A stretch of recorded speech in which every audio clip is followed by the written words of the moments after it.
అందరికీ నమస్కారం అండి. నేను రేవతి కొల్వి.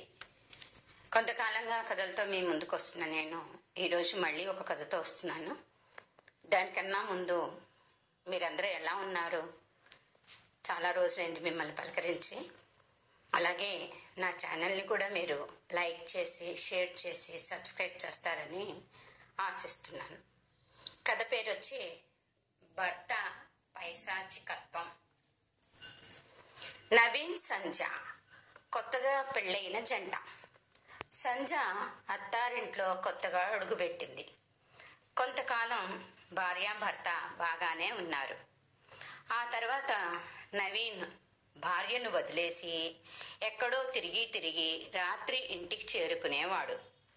సంజ మాత్రం కొత్త కాబట్టి కొంతకాలం అతని గురించి ఎదురు చూస్తూ ఉండేది. వాళ్ళ అత్త మామ చెప్పారు కదా, వాడు వాళ్ళ ఫ్రెండ్స్ ఇంట్లో ఉంటాడు, వస్తాళ్లే, నువ్వు తిని పడుకో అని. సరే, ఆమె కొత్త కోడలు కదా, ఏమీ అనలేక సర్దుకుంది. అలా ఒక 2 ఏళ్లు గడిచింది.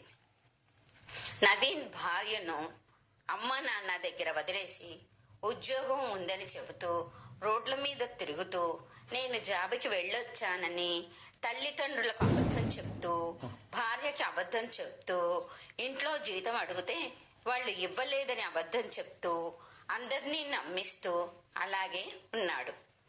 కొంతకాలానికి వాళ్ళ అమ్మ, నీకు నీ భార్యకి తిండి పెట్టలేము, బయటికి వెళ్ళండి అంటే బయటకి వచ్చి ఇల్లు తీసుకొని విడిగా ఉంటున్నారు. కానీ అతనికి పని బద్ధకం, పనికి వెళ్ళడు.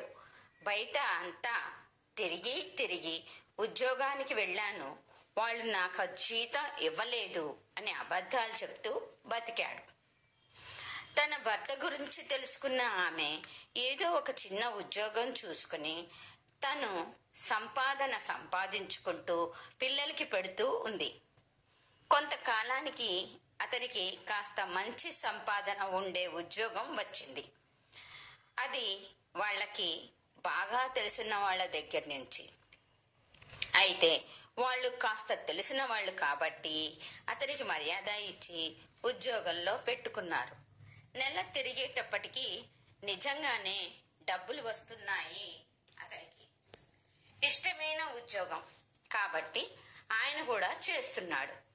కానీ ఇప్పుడు కూడా డబ్బు తెచ్చి చేతిలో చూపించి, నా జీతం వచ్చింది, ఇది నాది, నా ఇష్టం వచ్చినట్లు వాడుకుంటాను, మీకెవరికి అడిగే హక్కు లేదు అని బెదిరించి ఇంట్లో వాళ్ళని ఒక మూల పడేసేవాడు. అతనికి 3 కూతుళ్ళు, 2 కొడుకులు. ఎవరూ కూడా ఏమీ అనలేకపోయారు. ఆ ఇంటి ఇల్లాలు మాత్రం వాళ్ళందరినీ పోషిస్తూ, తను ఉద్యోగం చేస్తూ, ఎప్పుడైనా కొంత డబ్బు అడిగితే, ఇది ఎవరి దగ్గరో అప్పు చేసి తెచ్చాను, మళ్ళీ వాళ్ళకి ఇచ్చేయాలి అని భార్య దగ్గర వడ్డీతో సహా ఆ డబ్బులు తీసుకుని వాళ్ళకి ఇచ్చేవాడు. తన భర్తలో ఉండే చెడుతనాన్ని తెలిసిన ఆమె పిల్లల ముందు గాని, అత్తారింటి ముందు గాని, పుట్టింటి వాళ్ల ముందు గాని చెబితే తనకి పరువు తక్కువని అలాగే నోరు మూసుకుని తన పని తాను చేసుకుంటూ పిల్లల్ని చూసుకుంటూ ఉండేది. ఇది కూడా అతనికి నచ్చలేదు. ఏం చేస్తాడు? భార్యకి పిల్లలకి మధ్యలో చేరి వాళ్ళ మధ్యలో ఉండే రిలేషన్ ఏ విధంగా విచ్ఛిన్నం అవుతుందా అని ఆలోచిస్తూ, వాళ్ల మొహంలో ఆనందం చూడడం ఇష్టం లేక తన ఇష్టం వచ్చినట్లు భార్య పిల్లల్ని దుర్భాషలాడుకుంటూ వాళ్ళని మానసికంగా, శారీరకంగా హింస పెడుతూ, బయట వాళ్ళకి ఏమీ తెలియనట్లుగా ఉంటూ, మంచివాడిగా నటించుకుంటూ అలా తన జీవితాన్ని వెళ్లదీశాడు. తను ఆడిన ఆటలో ఓడిపోయింది వాళ్ళ పెద్ద కూతురు. ఆమె తన జీవితాన్ని మొత్తానికే కోల్పోయింది. ఆయన మొహంలో ఆనందానికి అంతు లేదు. అలాగే భార్య కష్టపడుతూ ఉంటే ఆయన ఆనందంలో ఎన్ని కోట్లు సంపాదించినా ఏ లక్షాధికారికి రానంత ఆనందం వచ్చేది. అతను ఈ విధంగా తన జీవితాన్ని వెళ్ళదీసుకుంటూ విషాన్ని వెదజల్లేస్తూ ఇంటికి ఎవరైనా వస్తే వాళ్ళందరి దగ్గర తన కుటుంబ సభ్యుల గురించి మంచి చెబుతూ, వాళ్ళు లేనప్పుడు వాళ్ళ గురించి చెడు చెప్పుకుంటూ, నేను చెప్పలేదు వాళ్ళు అడిగితే చెప్పాను అంటూ వాళ్ళ జీవితాలని బూడిద చేసేసి ఏమీ తెలియని వాడిలాగా నేనేమీ అనలేదు, వాళ్ళందరూ అబద్ధం చెప్తున్నారు అంతే అని ఒక చిన్న మాటతో తప్పించుకుని తిరిగేవాడు. ఆ కుటుంబ సభ్యులకి అతని గురించి అసలు ఏమీ తెలిసేది కాదు. ఎంతసేపు ఏదో అర్థం పర్థం లేని మాటలు మాట్లాడుకుంటూ అనవసరంగా వాళ్ళని ఆందోళనకు గురి చేస్తూ అనవసరమైన విషయాల్లో మాటలు కల్పించుకొని తనలోని చెడుని వాళ్ళ కంటికి కనబడకుండా ఉండటం కోసం ఎన్ని విధాల తాపత్రయం చెయ్యాలో అన్ని విధాల తాపత్రయంతో తన కుటుంబ సభ్యులందరినీ కూడా కోల్పోయి చివరికి ఒంటరి వాడై చావు కోసం ఎదురు చూస్తూ ఉన్నాడు.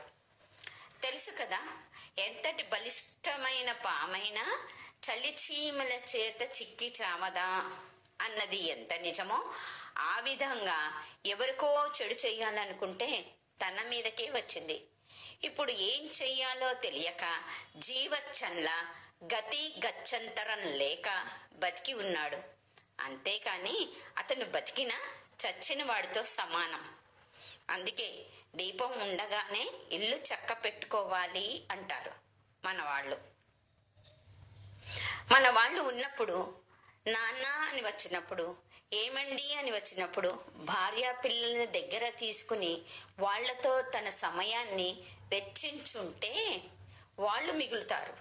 అంతేకాని చెడ్డ స్నేహాలు, చెడ్డ మాటలు, చెడు పనులతో, చెడు ఆలోచనలతో ఉంటే అదే మీకు చివరికి తోడుగా ఉంటాయి. ఎలా ఉండాలి అన్నది మీ జీవితం, మీ ఇష్టం. ఎలా చూసుకోవాలన్నది మీరే ఎంచుకోండి. ధన్యవాదాలు.